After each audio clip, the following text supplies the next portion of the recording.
Assalamualaikum warahmatullahi wabarakatuh. Hai rekan-rekan mahasiswa, bertemu lagi dengan Bu Ernia. Kali ini masih di mata kuliah perancangan pabrik kimia. Kita akan membahas tentang seleksi dan uraian proses.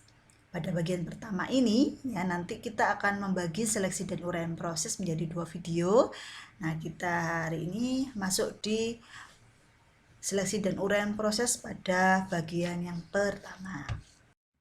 Nah, seleksi proses apa sih? Seleksi proses itu, seleksi proses merupakan suatu tahapan pemilihan proses dari beberapa alternatif pilihan proses berdasarkan kriteria-kriteria tertentu. Nah, kita akan membahas kriteria-kriteria apa saja dan bagaimana sih dalam memilih seleksi proses itu.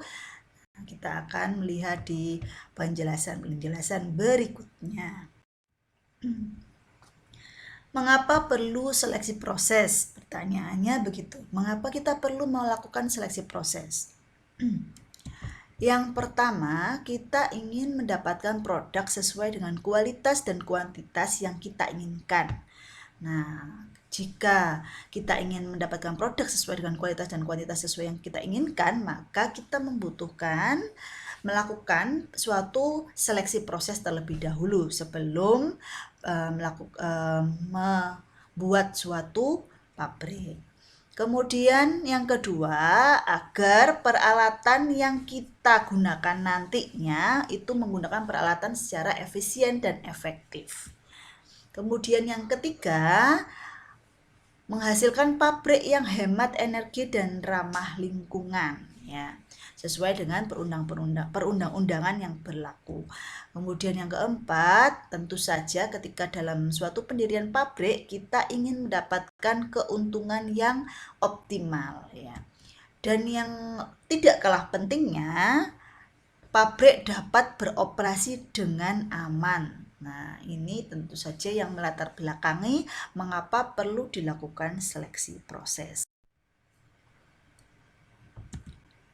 Kemudian, apa saja sih tahapan dari seleksi proses itu? Nah, ada beberapa tahapan pada seleksi proses. Yang pertama adalah uji awal proses. Nah, bagaimana uji awal proses itu dilakukan? Nanti kita akan bahas lebih lanjut. Kemudian yang kedua adalah pemilihan proses. Nah, kita punya beberapa alternatif proses, maka kita akan melakukan pemilihan proses. Dari proses yang terpilih, maka kita bisa membuat suatu uraian proses. Nah, kemudian pada tahap uji awal proses, tahapan yang pertama, apa yang kita harus perhatikan? Nah, pada suatu pemilihan proses, evaluasi ekonomi merupakan hal yang penting, terutama berkaitan dengan keuntungan dan buangan dari pabrik. Apa saja yang mempengaruhinya? Ya, pertama ada pemakaian steam, kemudian ada pemakaian listrik, pemakaian air pendingin. Nah, pemakaian listrik, steam, dan air pendingin ini berkaitan dengan pemakaian utilitas, ya. Kemudian ada modal dan biaya produksi, dan juga sarana dan prasarana. Kemudian kita melihat stoikiometri dari reaksi, ya. Pada uji awal proses kita akan memperhitungkan stoikiometri reaksinya seperti apa. Tentu saja pada perhitungan stoikiometri reaksi ini kita akan melibatkan reaktan dan juga produk, gitu ya. Nah, reaktan ini kalau secara ekonomi itu adalah merupakan suatu pengeluaran, karena reaktan itu adalah bahan baku yang kita perlukan. Untuk mendapatkan bahan baku, maka kita membutuhkan modal atau kita mengeluarkan sejumlah modal untuk membeli atau menyiapkan reaktan atau bahan bakunya. Kemudian kalau secara ekonomi produk itu merupakan pemasukan untuk perusahaan, karena dengan adanya kita punya produk, kita sudah menghasilkan produk, maka akan kita jual produk tersebut sehingga menghasilkan pemasukan bagi perusahaan. Nah, keuntungan itu atau laba, ya, merupakan selisih dari pemasukan dan pengeluaran ini, gitu ya. Jadi selisih antara pengeluaran dan pemasukan itu kita sebut dengan laba atau keuntungan. Nah, apa saja yang harus diperhatikan pada perhitungan stoikiometri reaksi ini? Yang pertama adalah reaksi kimia yang terjadi. Kita harus tahu dengan pasti bahwa apa reaksi kimia yang terjadi di situ sebelum menghasilkan produk. Kemudian urutan reaksinya seperti apa? Nah, kita juga harus tahu urutan reaksinya dan kemungkinan dilakukan recycle itu bisa apa tidak gitu ya. Nah, ini berhubungan dengan optimasi proses. Apakah dia bisa dilakukan recycle terhadap reaksi yang terlibat di dalamnya gitu ya. Apakah tidak? Kemudian kita punya contoh pada uji awal proses pada pembuatan vinyl chloride. Jadi kita punya vinyl chloride yang ingin dibuat dari etilen sebagai bahan baku dan chloride. Yang mana tahapan reaksinya adalah sebagai berikut. Reaksi pertama ada kita punya etilen ya yang direaksikan dengan chlorine yang menghasilkan C2H4Cl2. Kemudian reaksi keduanya adalah C2H4Cl2 menjadi C2H3Cl dan HCl. Kemudian reaksi ketiganya adalah HCl yang bereaksi dengan oksigen membentuk Cl2 dan H2O. Nah, itu adalah tahapan reaksi pada pembuatan vinyl chloride. Nah, pada uji awal proses ini kita harus tahu estimasi harga reaktan dan juga produknya. Di sini diketahui bahwa etilen itu harganya sebesar 30.000 per kilogramnya. Sedangkan chlorine itu 40.000 per kilogramnya dan vinyl chloride itu 50.000 per kilogramnya. Nah, untuk oksigen sendiri dianggap menggunakan udara bebas sehingga kita tidak memperhitungkan biayanya. Nah, dari hal-hal yang diketahui ini kita bisa memperhitungkan secara stoikiometri bahwa diketahui secara stoikiometri 1 kilomol vinyl chloride itu membutuhkan 1 kilomol etilen dan setengah kilomol chloride.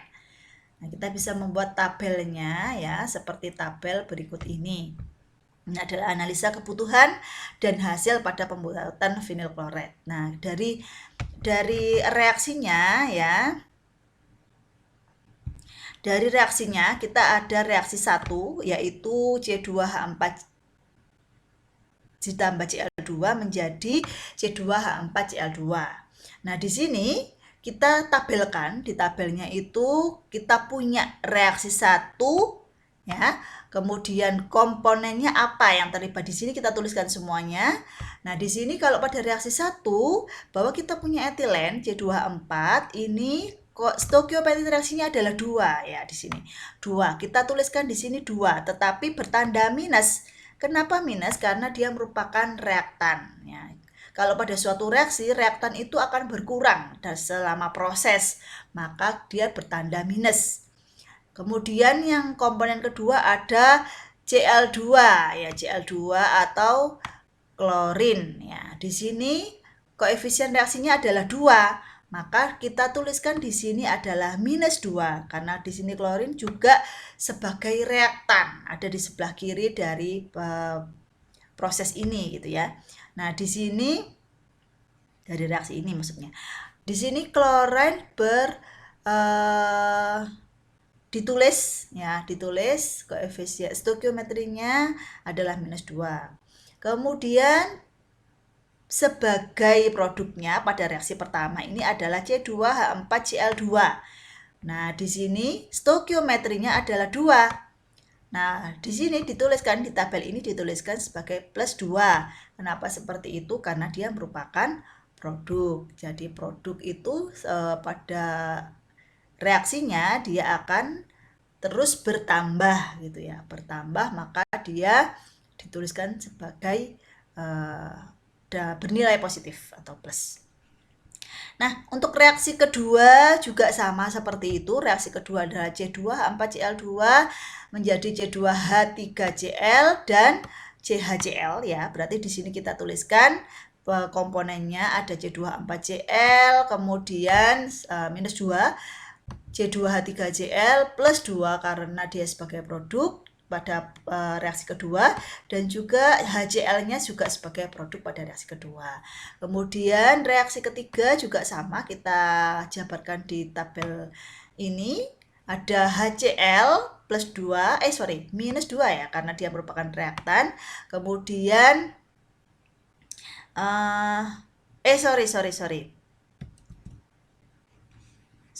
kita lihat di reaksi ketiga ya, bukan yang itu ya. Reaksi ketiga, nah kita hapus dulu. Reaksi ketiganya adalah HCl dengan O2. HCl di sini ada plus 1 karena dia merupakan, salah lagi saya ngomongnya nih. Ada klorin ya. Klorin di sini ada klorinnya plus 1 ya, di sini plus 1, kemudian sebagai produk, kemudian ada oksigennya adalah sebagai reaktannya minus setengah ya di sini. Kemudian ada air atau H2O plus 1 ya. Plus 1. Oh, ada lagi yang belum kita bahas tadi adalah asam klorida atau HCl-nya minus 2. Dari sini sebagai reaktannya HCl-nya. Seperti itu. Kemudian setelah kita masukkan komponen-komponennya dan stoikiometri reaksinya pada reaksi pertama, kedua maupun ketiga, maka kita jumlahkan ya. Jumlahkan masing-masing. Ini ada minus 2, kemudian minus 2 plus 1 ketemunya minus 1, plus 2 minus 2 maka ketemunya adalah 0. Kemudian vinyl klorid C2H3Cl ini ada plus 2 karena hanya ada 1 di sini pada reaksi kedua. Kemudian oksigennya juga minus 2, hanya ada pada reaksi ketiga saja. Kemudian untuk HCl-nya ada di reaksi kedua dan ketiga, maka kita jumlahkan plus 2 dengan minus 2 ketemunya. Nah, kemudian kita di sini sama seperti yang saya jelaskan tadi. Jadi di sini hasilnya adalah etilen minus 2, kemudian klorin minus 1, dan vinyl klorid plus 2. Nah, dari tabel tersebut ya kita bisa menuliskan ya.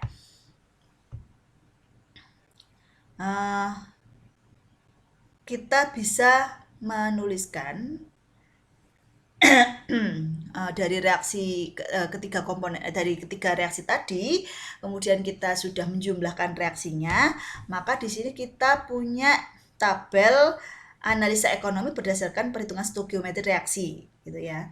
Jadi ada 3 komponen utama yaitu etilen, klorid, dan vinyl klorid, di mana kita sudah punya masing-masing berat molekulnya ya. Etilen itu 28, kemudian klorid itu 70, dan vinyl klorid itu 62.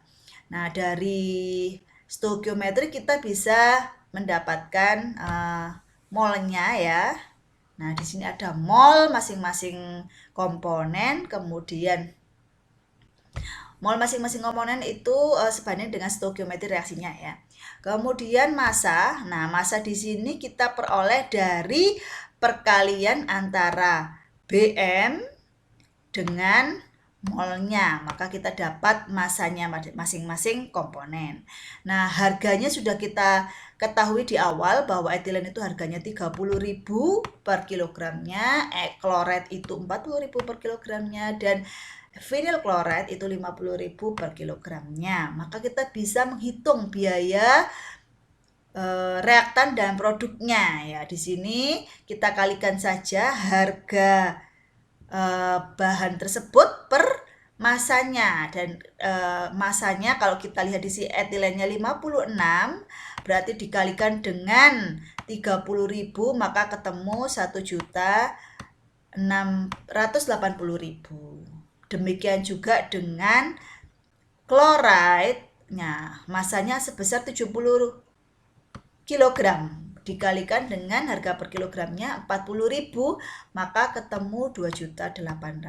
Sedangkan vinyl klorid sebagai produknya masanya 124 dikalikan dengan 50.000 maka ketemu produknya yang dihasilkan seharga 6.200.000. Nah, di sini kita bisa melihat total dari biaya untuk reaktannya, pembelian bahan bakunya, dan juga hasil produk yang terjual. Ini pada uji awal proses dapat kita simpulkan. Nah, ya di sini adalah reaktannya etilen dan klorida ya. Kemudian produknya adalah vinil klorida.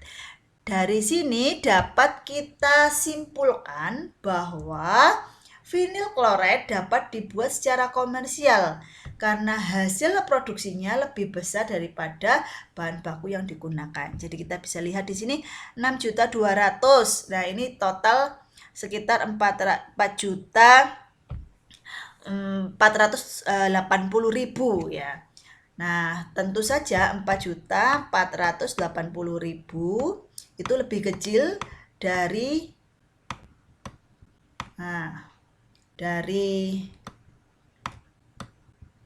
produk yang dihasilkan sebesar 6.200.000. Nah, berarti dapat disimpulkan bahwa secara perhitungan dari analisa ekonomi pada uji awal proses tadi, maka vinil klorida dapat dibuat skala komersial ya. Karena tadi sudah dianalisa secara ekonomi. Yang hasilnya produknya lebih besar daripada biaya produksinya. Kemudian keuntungannya dapat ditingkatkan apabila reaktan yang tidak bereaksi dapat di-recycle ya. Tentu saja pada proses ini biasanya ada reaktan yang tidak terkonversi gitu ya, karena konversinya kan mungkin tidak bisa 100%, maka ada kemungkinan reaktan tersebut dapat di-recycle kembali sehingga bahan bakunya menjadi jauh lebih kecil. Seperti itu. Itu pada tahap uji pemilihan proses. Uji tahap awal ya, tahap awal proses.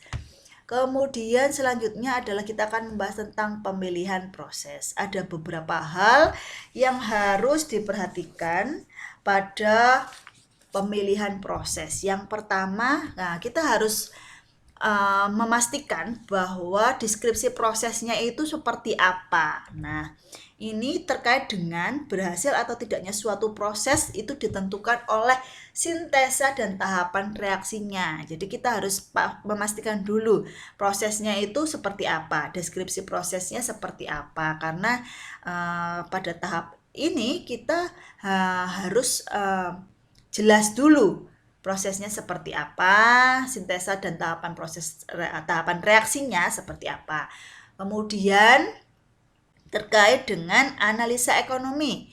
Secara awal sudah memenuhi syarat apa belum? Nah, ini seperti pada uji tahap awal tadi, bahwa secara ekonomi dia sudah memenuhi syarat apa belum gitu ya. Nah, ini juga berkaitan dengan ongkos produksi, baik itu dari bahan baku, bahan pembantu, ataupun mungkin untuk ongkos produksi pada pengendalian prosesnya. Nah, kemudian terkait dengan flow diagram, apakah dapat digambar dengan jelas? Setelah tadi kita deskripsi prosesnya sudah jelas, kemudian secara ekonomi, analisa ekonomi awal itu sudah memenuhi syarat, maka kita bisa membuat flow diagram dari proses tersebut, apakah bisa digambarkan dengan jelas atau tidak. Kemudian setelah kita membuat flow diagramnya, maka kita juga harus tahu alat pemrosesannya. Kita akan tahu alat pemrosesan tersebut dibuat secara ekonomis apa tidak. Nah, setelah itu dapat dibuat optimasi yang semaksimal mungkin. Tadi misalkan contohnya adalah ketika apakah reaktannya itu bisa di recycle kembali atau tidak. Nah, ini juga akan berkaitan dengan ekonominya. Nah, dengan adanya recycle dari reaktan tersebut, maka bahan baku yang digunakan akan bisa lebih diperkecil ongkosnya ya, ongkos produksinya bisa diperkecil sehingga secara proses maupun secara ekonomi bisa lebih optimal. Kemudian selanjutnya adalah pemilihan proses. Hal-hal yang harus diperhatikan ada beberapa hal, yaitu apakah secara komersial proses tersebut dapat dilaksanakan. Ini penting ya. Ketika kita melakukan pemilihan proses, jangan sampai proses yang kita pilih itu tidak dapat dilakukan secara komersial, tidak bisa dipublikasikan gitu ya. Nah, ini jadinya proses yang kita pilih tersebut salah gitu ya, atau kurang tepat ya. Nah, makanya kita harus memperhatikan apakah proses tersebut secara komersial dapat dilakukan apa tidak. Kemudian kita juga harus memperhatikan flowsheet proses. Flowsheetnya harus jelas ya. Harus jelas, gambaran prosesnya pada flowsheet itu harus jelas. Nah, itu terkait dengan flowsheet, maka bisa berupa block diagram atau juga flow of material atau aliran materialnya, dan atau juga alternatif aliran bahannya gitu ya. Jadi semuanya harus jelas. Kemudian proses yang terlibat di dalamnya itu baik secara kimia maupun fisika. Bagaimana pengoperasian secara kimia dan fisikanya itu seperti apa? Itu kita perhatikan. Ada beberapa pertanyaan terkait proses yang harus diperhatikan gitu ya sebelum kita menentukan pemilihan proses. Apakah reaksinya itu merupakan reaksi inti dan apakah ada reaksi samping? Nah, itu juga harus kita perhatikan, jangan sampai ternyata ada reaksi samping tetapi kita tidak memperhatikannya. Kemudian bagaimana fase reaksinya? Nah, di sini fase reaksi itu harus kita tahu dengan pasti ya, fase reaksi tersebut fasenya apa dan pada fase keberapa produk murni dapat dihasilkan. Nah, ini kita harus memastikan juga pada fase keberapa atau pada tahapan yang mana produk tersebut bisa dihasilkan secara murni gitu ya, karena kita ingin menghasilkan produknya juga semurni mungkin gitu ya. Kemudian produknya diharapkan adalah seoptimal mungkin. Kemudian terkait dengan operasi, terkait dengan tekanan dan suhunya, suhu reaksinya, tekanan dan suhu reaksi. Kemudian apa yang dipergunakan dan bagaimana penggunaan katalisnya. Jadi apakah di situ dia menggunakan katalis atau tidak, katalis apa yang digunakan dan bagaimana penggunaan katalisnya. Kemudian terkait dengan pelarut apa yang dipakai. Kemudian ini terkait dengan bahan baku ya berarti ya, larut apa yang dipakai, kemudian bagaimana penyiapan, penyerapan panas, reaksi kinetiknya, safety-nya juga. Nah, ini adalah harus kita perhatikan juga gitu ya. Kemudian tentang hasil produknya ya, hasil produknya apakah dia produk utamanya itu apa, kemudian produk sampingnya apa ya, atau byproduct. Itu harus diidentifikasi dengan baik, dengan apakah bagaimana waktu reaksinya, berapa lama waktu reaksinya. Kemudian bagaimana pengamanan atau safety-nya secara fisik dan kimia. Terkait juga dengan bagaimana safety terhadap bahan-bahan yang dipakai. Apakah dia beracun atau bahan-bahan yang dipakai tersebut merupakan bahan setengah jadi atau bahan yang sudah jadi selama terjadinya reaksi.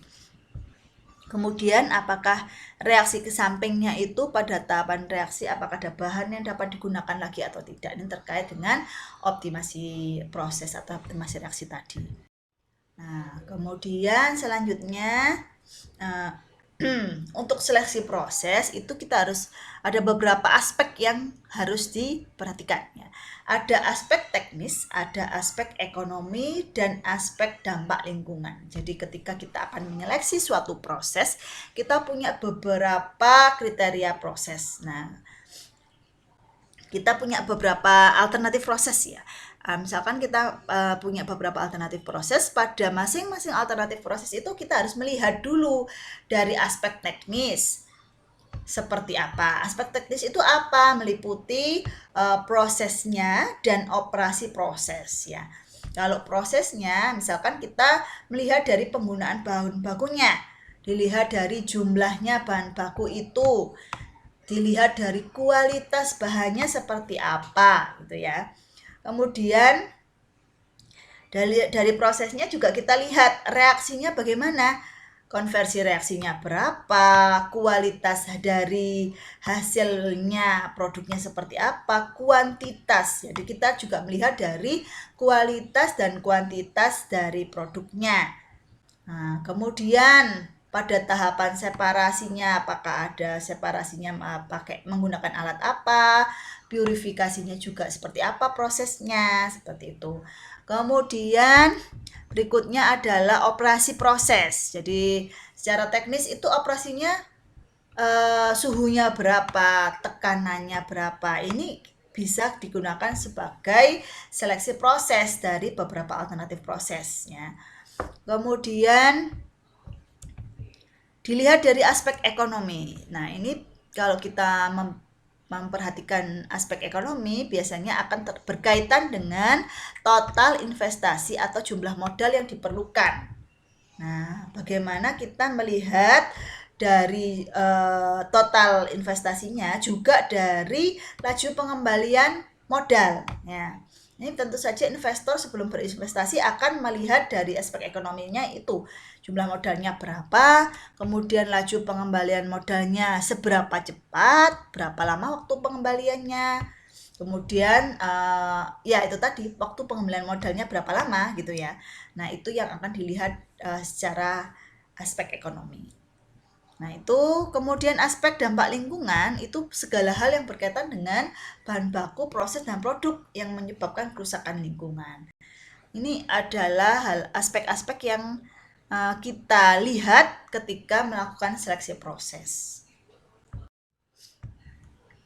Nah, berikutnya adalah tentang uraian proses. Nah, uraian proses ini yang pertama adalah tentang engineering flow diagram ya. Engineering flow diagram atau diagram alir proses ya. Flowsheet adalah suatu proses yang digambarkan secara teknik agar kita dapat melihat dan memahami proses secara tepat ya. Secara tepat. Biasanya digambarkan dalam kertas dengan ukuran A1 gitu ya. Nah, PFD, proses flow diagram itu biasanya memang kita gunakan ya gambar yang menggambarkan proses secara tepat dan cepat gitu ya. Jadi kita dari PFD tersebut kita bisa melihat bagaimana sih jalannya proses, alat-alat apa saja sih yang terlibat di dalamnya. Nah, itu bisa kita lihat secara cepat dan tepat. Tujuannya apa? Menggambarkan secara lengkap proses yang terjadi pada suatu desain, baik yang dimulai dari bahan baku sampai dia menjadi bahan jadi atau produk dan hasil sampingnya apa gitu ya. Nah, apa saja yang menjadi bagian dari engineering flow diagram ini? Ada kode alat, baik itu berupa gambar alatnya dan penomorannya. Kemudian aliran utama, bahan, dan recycle-nya. Kemudian ada alat transportasi proses, ada utilitas, recycle utilitas, ataupun treatment dari buangannya seperti apa. Kemudian ada arti kode alat dan jumlah alatnya termasuk dengan simbol-simbol yang digunakan di dalamnya. Kemudian ada judul proses dan juga identitas gambar yang meliputi pemilik dan perancangnya itu siapa ya. Biasanya instansi yang mengeluarkan gambar tersebut. Kemudian dilengkapi dengan neraca. Oke, selanjutnya kita punya contoh untuk proses flow diagram atau engineering proses flow diagram. Di sini adalah gambar PFD dari produksi benzen melalui proses hidrodealkilasi dari bahan bakunya berupa toluen dengan kapasitas 59.112 ton per tahun. Nah, di sini bisa kita lihat ya, yang gambarnya adalah, nah ini adalah gambarnya gitu ya, gambar secara keseluruhan. Nah, ini adalah proses dari pembuatan benzen dari toluen ya. Kemudian bagian-bagian dari gambar itu sendiri ada judul ya. Judul itu biasanya ada di bagian atas. Meskipun pada identitas gambar biasanya juga tetap dicantumkan judul, tetapi di atas itu biasanya dituliskan judulnya. Nah, judul itu harus terlihat dengan jelas gitu ya. Jadi orang ketika akan mencari beberapa gambar, misalkan kita punya beberapa gambar PFD, nah orang akan melihat judulnya dulu. Nah, makanya kenapa judul itu harus dapat dilihat dengan jelas, eye catching gitu ya. Kemudian bagian lain adalah arti kode alat. Jadi di gambar ini kita mempunyai kode-kode alat. Kita menggunakan kode peralatan. Masing-masing simbol peralatan itu dilengkapi dengan kode peralatan. Kemudian kode peralatan ini dituliskan artinya di sini. Bisa di atas, bagian atas ini, atau bisa juga di bagian bawah, misalkan ada space.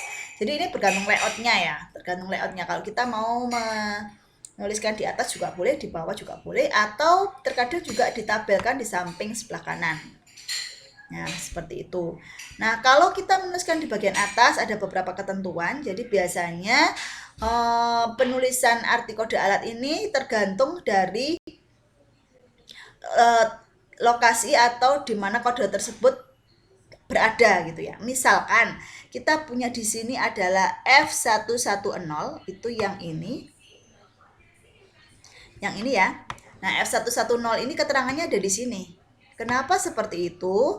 Nah, kita juga harus menyesuaikan ketika orang nanti mau mencari keterangan suatu kode alat, itu tidak jauh-jauh dari alatnya. Jangan sampai kalau alatnya F110 di sini, kemudian keterangannya ada di sini. Nah, itu melencong jauh gitu ya.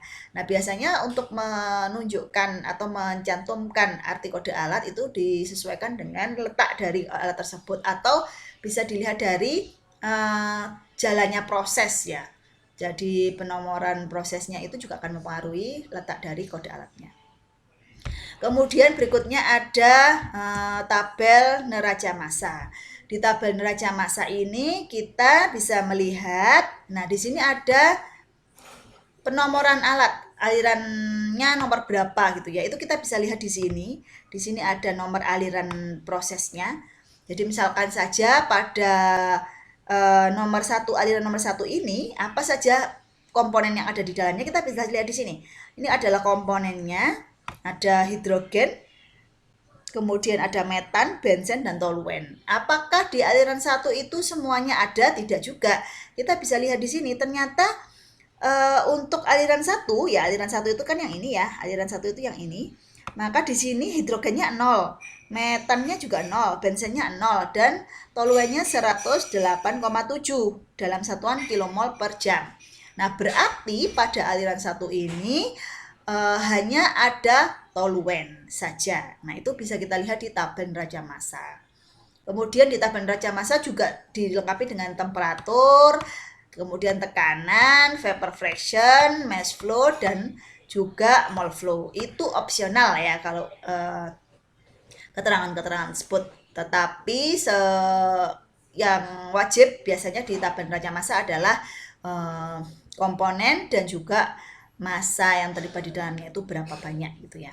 Nah, itu bisa kita lihat juga kalau suhu dan tekanan biasanya di aliran proses, di aliran di dalam gambar itu juga dicantumkan ya. Ini kodenya, simbolnya. Simbol untuk suhu itu seperti ini, simbol untuk tekanan itu seperti ini.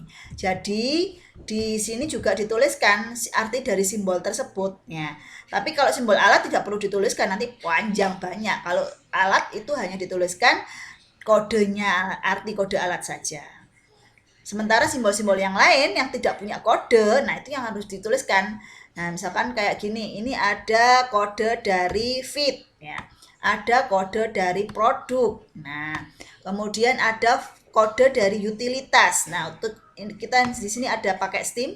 Kodenya seperti ini, ada huruf S gitu ya, menggunakan kode STIM untuk kode STIM, menunjukkan kode STIM. Nah, dan lain-lain ya. Nanti bisa dilihat lagi buku ulrihnya untuk panduan dalam penggambaran atau menggambarkan engineering process flow diagram. Kemudian selanjutnya adalah identitas dari gambar. Identitas dari gambar itu biasanya meliputi instansi yang mengeluarkan gambar, kemudian ada juga judul, advisor, kemudian ada penggambar atau siapa yang. Kemudian kita masuk ke bagaimana sih kode peralatan pada engineering flow diagram itu. Ketentuan-ketentuan apa terkait dengan kode peralatan. Nah, untuk penomoran peralatan itu kita membagi menjadi dua, ada alat utama dan alat bantu alat utama. Nah, kalau kita menggunakan mengacu pada buku ulrih ya, di situ dijelaskan bahwa pada penomoran peralatan itu ada kita menggunakan 3 digit ya, 3 angka yang digunakan untuk penomoran peralatan. Angka yang pertama itu menunjukkan nomor area proses. Jadi kalau di sini ada penomoran peralatan 110 berarti angka 1 pada digit yang pertama ini menunjukkan nomor area proses. Sedangkan dua nomor berikutnya puluhannya, ini kan namanya puluhan ya, 10 itu adalah puluhan. Nah, ini menunjukkan nomor alat utama. Jadi kalau dia merupakan puluhan 10, 20, 30 dan seterusnya itu menunjukkan alat utama. Sedangkan alat bantu alat utama ya itu ditunjukkan dengan angka satuannya ya. Jumlah digitnya sama, 3 angka atau 3 digit. Kemudian angka yang pertama itu juga sama, menunjukkan nomor area proses. Yang membedakan hanya di angka terakhirnya, angka satuannya. Kalau di sini tadi puluhan, 10, 20, 30 itu menunjukkan nomor alat utama. Kalau di sini satuan, 1, 2 dan seterusnya itu berarti menunjukkan alat bantu alat utama. Kemudian di sini itu yang angka 1, angka keduanya, digit keduanya itu menunjukkan alat bantu ini membantu alat yang mana gitu ya. Kalau di sini 1 berarti dia menunjukkan membantu alat dengan nomor 10 tadi gitu. Alat utamanya adalah yang nomor 10. Kalau misalkan di sini kita punya 1, 2, 1. Berarti di sini 1, 2, 1 itu membantu alat utama 1, 20. Seperti itu. Kemudian kalau jumlah alat bantu alat utamanya itu melebihi dari 9 buah, maka kita bisa menggunakan tambahan huruf A, B, C gitu ya. Untuk peralatan yang sejenis. Misalkan kita punya pompa, ada centrifugal pump, ada 2 misalkan. Kita bisa menggunakan 111A, yang satunya adalah 111B. Nah, ini untuk membedakan. Biasanya kalau misalkan pada suatu proses itu dia punya alat sebagai spare part gitu ya, spare pump misalkan kita punya pompa itu ada 2, yang satunya digunakan ketika yang satunya off. Nah, itu biasanya juga digunakan kode peralatannya menggunakan A atau B gitu ya, dan seterusnya. Tidak hanya terbatas AB ya, bisa A, B, C dan seterusnya ya. Bergantung pada jumlah alatnya. Kemudian berikutnya adalah terkait dengan pengkodean huruf sendiri, itu diklasifikasikan menjadi beberapa huruf ya. Nah, di sini kita mengacu di buku ulrih, jadi huruf kodenya A, nah itu adalah untuk peralatan-peralatan untuk bagian suatu peralatan. Jadi kalau dia itu merupakan suatu alat yang ada jadi bagian suatu peralatan tertentu, maka dia menggunakan kode huruf A. Kemudian kalau dia merupakan peralatan untuk pembentukan gas dan padatan, misalkan seperti calcinizer, dryer, kiln, itu menggunakan huruf B. Kemudian untuk mill itu menggunakan huruf C. Kemudian untuk bejana pemroses seperti kolom distilasi, kolom absorpsi, striper itu menggunakan huruf D ya. Kemudian heat exchanger dan teman-temannya, cooler, kondensor, heater, boiler itu huruf E. Kemudian untuk storage vessel itu F ya, itu bisa berupa tangki, bin, hopper, silo, dan lain sebagainya. Kemudian kompresor, pompa vakum itu G, separator itu H ya, separator itu bisa berupa back filter, rotary filter, dan sebagainya, ekstraktor, classifier, centrifuge, dan sebagainya.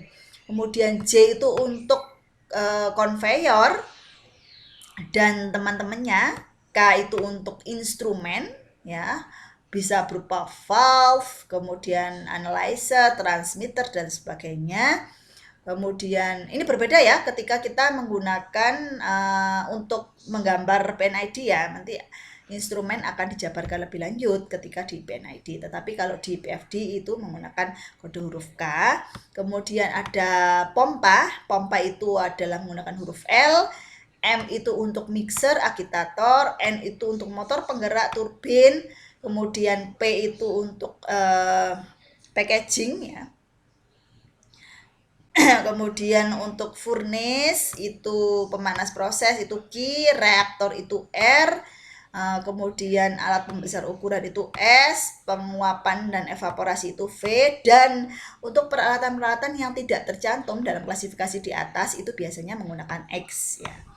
Nah, mungkin kalau kalian melihat di PFD ya, mungkin ada beberapa perusahaan itu yang tidak menggunakan aturan ini. Nah, itu mungkin ada beberapa pertimbangan gitu ya. Biasanya mungkin untuk memudahkan dalam menghafal. Jadi karena PFD itu adalah sebagai guidance-nya nanti pengoperasian di pabrik, biasanya akan menyebut kode peralatannya, bukan nama alatnya. Ya, misalkan operator saling komunikasi dengan yang lainnya itu menggunakan kode peralatan, maka mungkin kebijakan dari pabriknya menggunakan singkatan dari peralatan tersebut, terkadang seperti itu ya. Kemudian nomor penomorannya juga terkadang tidak hanya 3 digit, bisa lebih gitu ya. Nah, itu kebijakan pabrik sendiri, karena kalau di pabrik kan alatnya ada banyak dan mungkin kalau hanya 3 digit itu kurang untuk mencakup kesemuanya seperti itu. Tetapi dalam pembelajaran kita tetap mengkondisikan seperti buku panduan kita, buku URIH gitu ya. Kemudian sebagai contoh saja, misalkan kita punya reaktor, jadi ada kode R110, di sini R itu adalah menunjukkan. Nah, di sini R itu adalah reaktor, ya. Reaktor. Kemudian diikuti biasanya strip gitu ya. Ada 3 digit angka atau nomor yang menunjukkan. Berarti di sini 1 ini menunjukkan area proses ya. Jadi reaktor ini ada pada area 1, sedangkan 10-nya ini menunjukkan nomor alat utama. Jadi reaktor ini nomor alat utamanya adalah 10 gitu ya. Tetapi kita menyebutnya R110. Reaktor sebagai alat utama yang terletak pada area 1. Seperti itu untuk pengkodean peralatan proses. Baik, dengan demikian setelah selesai untuk seleksi dan uraian proses pada bagian pertama, jangan lupa nanti di pertemuan berikutnya kita akan membahas tentang seleksi dan uraian proses pada bagian kedua. Baik, demikian. Ada kurang lebihnya mohon maaf. Terima kasih. Assalamualaikum warahmatullahi wabarakatuh.